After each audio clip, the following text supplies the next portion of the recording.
բայց էլ եմ ասում, բանակը մեր միակ գործիքը չի եւ ամենևին առաջնային գործիքը չի այդ անվտանգությունը ապահովելու համար։ Առաջնային գործիքը խաղաղությունն է, ինչի հետևից մենք գնում ենք։ Շնորհակալություն։ Սարգիս Խանդանյան։ Շնորհակալություն պարոն վարչապետ զեկույցը ներկայացնելու համար։ Վերջերս մեր միջազգային գործընկերներից մեկի հանդիպման ժամանակ, որը Եվրոպական միության երկրներից, անդամ երկրներից մեկից էր, ասաց, որ չի կարող երևակայել, թե ինչ տեղի կունենար այլ երկրների հետ եւ իրենց երկրների հետ, եթե միաժամանակ 100,000-ից ավելի փախստականներ գային իրենց երկիր եւ հավանական է, որ ինչ որ համակարգեր կոլապսի կենթարկվեին եւ ասել գովելով, որ Հայաստանում դա տեղի չունեցավ եւ ավելին կառավարությունը հսկայական ջանքեր է գործադրում Լեռնային Ղարաբաղից բռնի տեղահանված անձանց սոցիալական խնդիրները մեղմելու համար եւ ըստ ներկայացված զեկույցի 2024 թվականին դա կազմել է շուրջ 66 միլիարդ դրամ, իսկ ընդհանուր առմամբ 100 միլիարդ դրամ։ Ես կուզենայի դուք ներկայացնեք, թե ինչ է արվել այս ծրագրերի շրջանակներում, ինչ է արվում, որովհետև կա նաև զուգահեռ բողոք ծրագրերի բովանդակության, փոփոխության շուրջ, բայց շատ արագ պարզ դարձավ իհարկե, որ բողոքը այնքան էլ սոցիալական բնույթի չէ, այլ ավելի շատ քաղաքական աստառ ունի, բայց այնուամենայնիվ կուզենայի ներկայացնեք, թե ինչ է արվել եւ ինչ է արվում։ Շնորհակալ եմ պարոն Խանդանյան հարցի համար, նախ էլի այս ընթացիկ համատեքստում մի քիչ այս թվերը գուցե լավ կամ ճիշտ չեն հնչում։ Ես ուզում եմ նաև առիթից օգտվել եւ ասել եւ 2018 թվականին ի վերջո մենք ինչ աջակցություն ենք ցուցաբերել Լեռնային Ղարաբաղին։ 2012-ից 17 թվականի հետ համեմատ,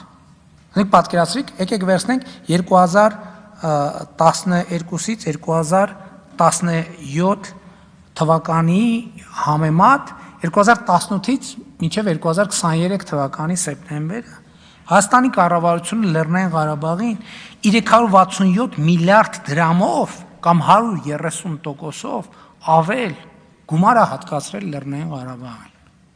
Պատկերացրեք, այսինքն նախորդ վերցրել եմ 12-ից 17 թվականին ինչա տրվել բյուջեից եւ 18-ից 23 թվականին ինչա տրվել։ 18-ից 23 թվականը ուղիղ տրված է 367 միլիարդ դրամով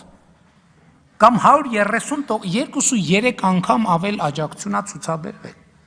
2018 թվականից մինչև հիմա մենք Լեռնային Ղարաբաղին տարբեր հոդվածներով, այդ թվում բռնի տեղահանվածներին, նաև Լեռնային Ղարաբաղին ուղիղ աջակցություն 1 միլիարդ 370 միլիոն դրամ ենք հատկացրել, 545 միլիարդ դրամ։ Հասկանում եք։ 1.3 միլիարդ դրամ, 548 միլիարդ 1.3 միլիարդ դոլար կամ 548 միլիարդ դրամ։ 1.3 միլիարդ դոլար, սխալ չեք լսում, 1.3 միլիարդ հայ դրամ ասցի դոլար,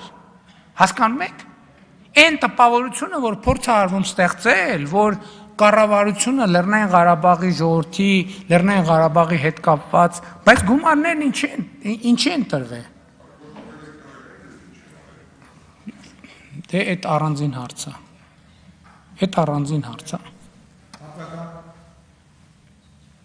Բայց հա, էդ էլ եմ ուզում ասել։ Օրինակ, բայց նաև պետք է հասկանանք, որ այս թվերը ինչքան բարձրաձայնվում է, մենք պետք է հասկանանք, ի վերջո, էլի ես իմ ելույթում բանաձևին անդրադարձա։ Այո, մենք պետք է օգնենք, որ մարդիկ աշխատեն, ապրեն։ Որովհետև տեսեք, ես ուրիշ արձագանքներ կան։ Այսօր օրինակ 90-ականներին Բաքվից, Սումգայիթից եւ այլն բռնագաղթած մարդիկ կան, ասում են, բա մի րոպե, բա մեզ ոչ մի բան չի հասնում, չէր հասնում։ Չեմ ուզում ասել էլ ովքեր են այսպիսի բաներ ասում։ Հիմա ինչ ասենք սուտ եք ասում, սխալ եք ասում։ Չեք կարող ասել։ Ի վերջո պետք է բանաձևերը փոխվեն։ Էլ չեմ ասում Հայաստանի քաղաքացիները ինչ են ասում։ Ասենք մենք լավ հասկացանք 1 2 3 չենք ասում, բայց ասենք գնում ես ամեն գյուղ մտնում ես եւ երբ որ մարդիկ ասում են էս ասում են դե նայենք դե տեսնենք եւ այլն, ասում են բայց համոզված եք որ բոլոր գումարները ճիշտ շտուղություններով եւ ճշգրիտ են ծախսվում։ Եվ համոզված չենք, բայց դե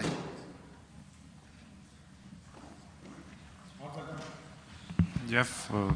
արձանագրել, որ շարունակվում է այդ աջակցության ծրագրերը, միայն այդ 40,000 գումարած 10,000 դրամի ծրագիրը չէ, որը ներառում է այդ աջակցության ծրագրերը, այլ ավելի լայն բովանդակություն են ներառում, ընդգրկելով նաև բնակարանային ծրագիրը։ Այո, այնտեղ մենք ըստ էության աշխատունակ հատվածին տրամաբանությունն է դա։ Աշխատունակ հատվածին, որտեղ մեր ուսումնասիրությունները նաև այդ են ցույց տալիս։ Մեր ուսումնասիրությունները, հարցումները, այդ թվում ոչ տենց ուղիղ հարցումներն են ցույց տալիս, որ մենք չենք թողել շահագրգռություն մարդկանց համար, որ մտածեն աշխատանքի շուկայի մեջ ներգրավելու մասին, կամ այդ շահագրգռությունը էականորեն թույլատրում ենք։ Մինչև 18 տարեկանների եւ 63-ից բարձր տարիքի անձանց համար աջակցության ծրագիր շարունակվում է եւ շարունակվելու է։ Ես խնդրում եմ, որ եկեք այս հարցը բան անենք, որովհետեւ պետք չէ այս հարցը սրել, որովհետեւ այս հարցի սրման հետ անընդհատ տհաճ խոսակցություններ են բացվելու, որը ոչ մեկի օգուտ չի տալու։ Էլ չեմ ասում, որ այդ քաղաքական խոսույթները, որ զուգահեռ օգտագործվում են, այդտեղ էլ եմ ասում, ես իմ խոսքի մեջ, չգիտեմ, ով ֆիքսեց, ով չֆիքսեց, ես հստակ ասեցի, այս տարածաշրջանային կայունության եւ խաղաղության համար դրվել է բանաձև։ Այդ բանաձևի դեմ մի գնացեք, որովհետեւ մի փորձեք էսկալացիան արդարացնող խոսույթներով հանդես գալ հրապարակներից տարբեր տեղերից, բայց էսկալացիաները, որ մեկ էլ սկսեցին հանկարծ ծավալվել, այդ ինչի արդյունք էր։ Կառավարության գործունեության ոչ։ Էլ եմ ասում, պետք չի այս խոսակցության մեջ անընդհատ բզբզալ, փորփրել, որովհետև շատ տհաճ հարցեր են բացվելու։ Հիմի պատգամավորը տեղից նստած այդ տհաճ հարցերի մի մեծ պորցիան մի նախադասությունով հասցեագրեց, ես էլ ցույց տվի, որ այդ հարցի պատասխանը չունեմ։ Շնորհակալություն, պարոն վարչապետ, Դավիթ Դանիելյան։ Շնորհակալություն, պարոն վարչապետ, շնորհակալություն զեկույցի համար։ Դուք ձեր խոսքում նշեցիք, որ մոտենում ենք խաղաղության պայմանագրի